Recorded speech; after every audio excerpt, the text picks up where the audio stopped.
Need a few more conditions to be just right in order to take the next step from hot springs to geysers. One of the things that makes Yellowstone so special is its location. It's more common for a geothermal heat source to be closer to earthquake zones, where techno is good value for a small effort and is worthwhile stuff.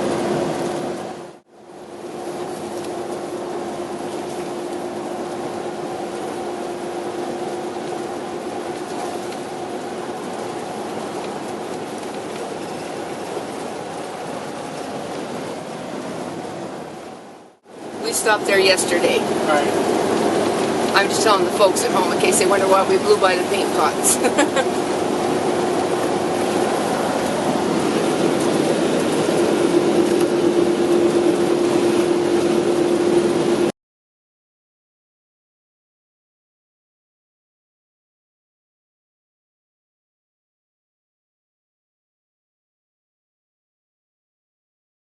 I'll try it. Okay, if we can find.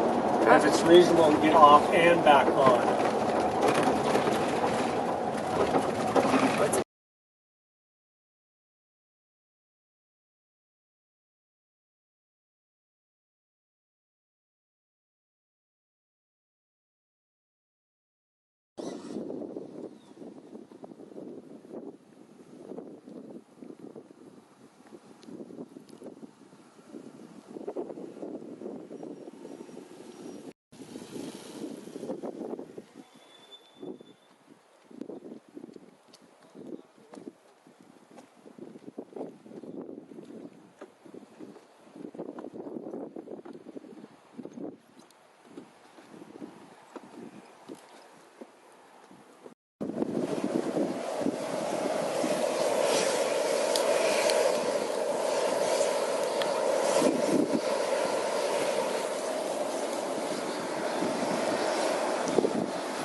Oh, that's a pretty one, all right.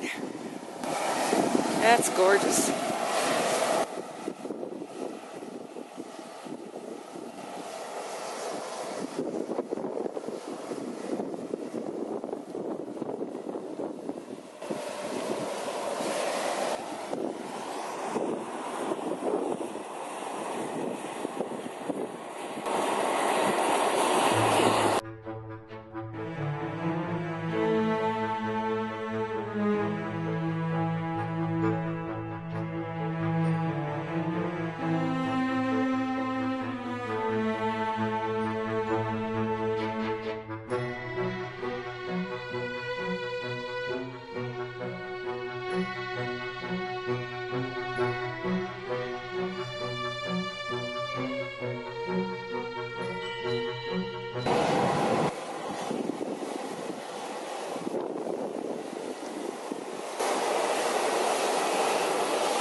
Fortunately, I'm pretty tall, so.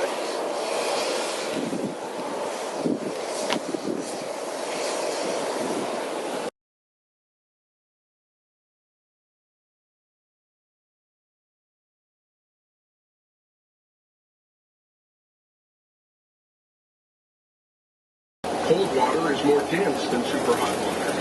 So if you fill a space with cold, dense water and introduce super hot water, then the cold water is going to move in convection currents and expand as it quickly heats up. If the space is confined, the pressure has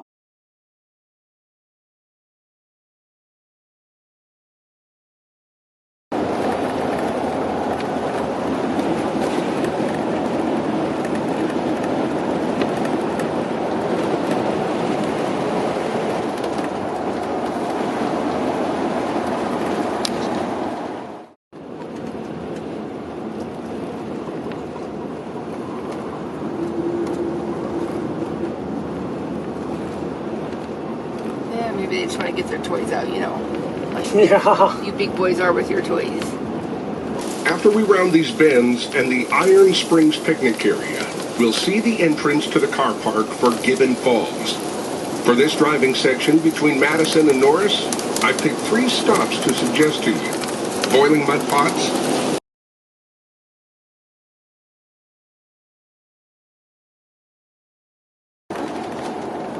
We're going by Gibbon Falls because we went there yesterday.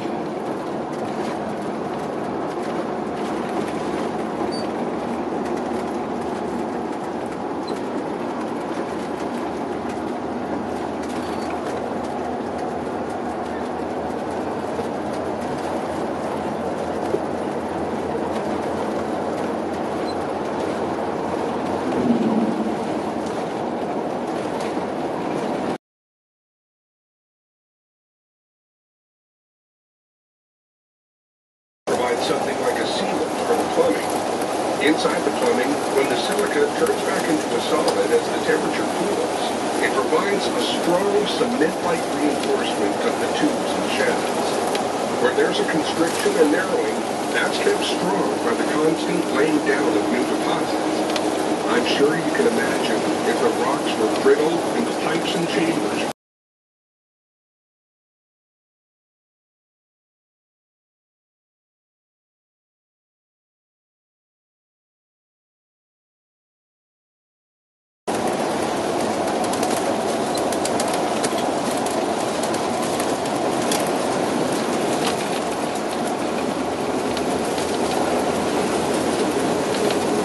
Nothing like driving in the heart of a volcano, right?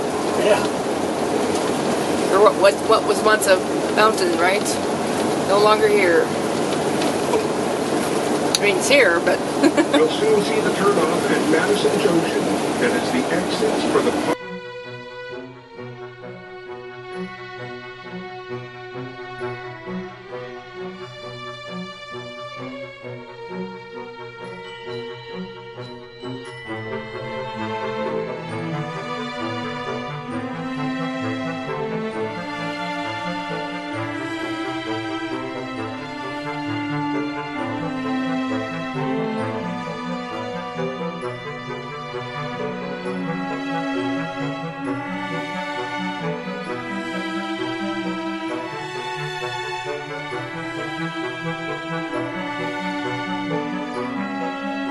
But their travels are undocumented. Keep in mind that Yellowstone sits on a high plateau of 7,000 to 8,000 feet and is surrounded by huge mountain ranges on 3 sides. Not exactly easy to get to. The first known white explorer to venture Yellowstone's way was John Coulter, who was a member of the Lewis and Clark expedition.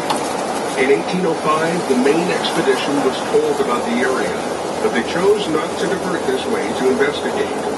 But a year later, John Coulter left the expedition and is known to have visited the Yellowstone area and was believed to have seen at least one Movie feature.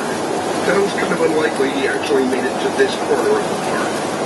He did have a tough time in his travels after leaving the Lewis and Clark expedition and was nearly killed by Indians in altercations. So many people dismissed his description of a place of fire and brimstone as him having become a little delusional or a touch crazy. And for the next 50 years, other accounts by mountain men of steaming rivers, boiling mud pots were not taken seriously either and put down to myth and exaggeration. There was a serious attempt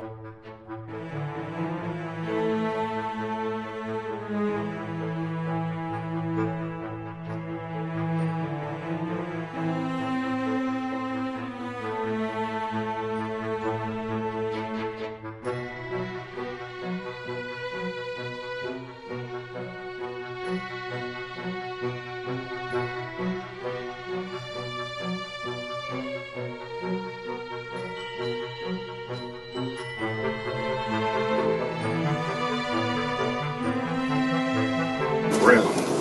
However tempting it is, please do not attempt to touch these mats with a stick or your hands or anything else that might disturb them.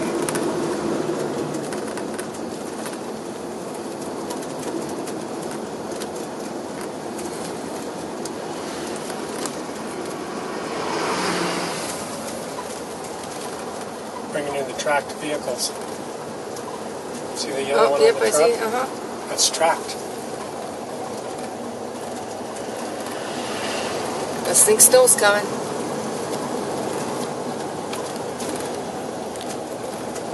Come on, come back into focus.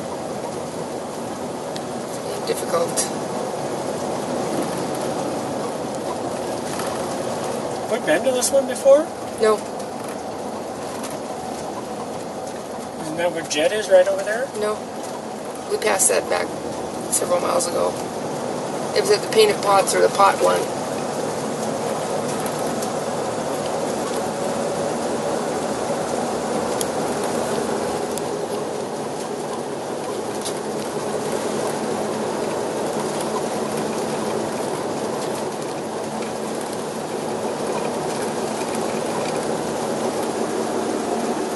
A lot of alkaline in that soil over there, huh?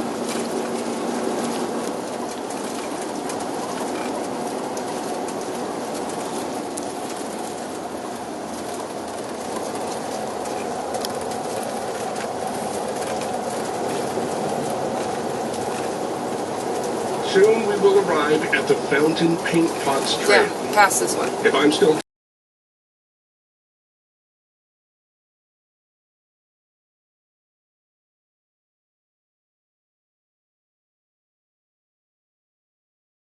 So we're gonna be lucky. We may have to do a double drive around it. Oh no, it's not bad. It's not as bad as I thought it looked.